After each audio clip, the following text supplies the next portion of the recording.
წარმოგიდგენთ გასულ წელს დეკემბერში დიღომში თრელი გორებზე ჩატარებულ მეორე ეტაპის არქეოლოგიურ სამუშაოებს, რომელიც ორდღიანი იყო, ორდღიანი სავალე სამუშაოები იყო, რომელიც მიზნად ისახავდა შურფების დარტყმას და გაგებას იქ და დადგენას არქეოლოგიური ობიექტის არსებობისა და მისი გავრცელების საზღვრების დადგენა. ორდღიანი სამუშაო იყო, სადაც ჩვენ წარმოგიდგენთ ეს არის ერთ-ერთი ნაკვეთი, დამკვეთს სურდა არქეოლოგიური კვლევის ჩატარება, რადგანაც მოგეხსენებათ იქ აქტიურად მიმდინარეობს მშენებლობა. ეს არის რუკაზე ხედავთ ეს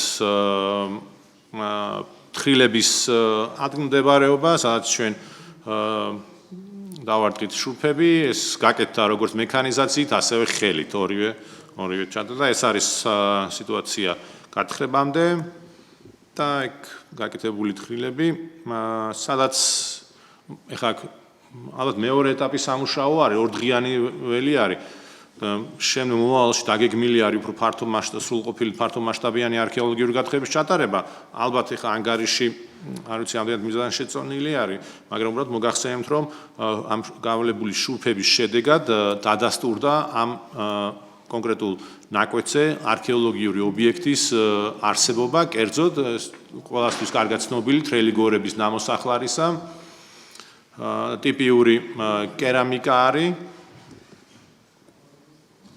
აქვე ხედავთ პროფილში ეს ეგრეთ წოდებული ხოვლური ღუმელი. მაგაც სიღრმეში დაფიქსირდა დამწვარი ფენა, კედლის ფრაგმენტი, თავისი კერამიკით. აქაც ქვები დაფიქსირდა და სადაც ასევე კერამიკა არის.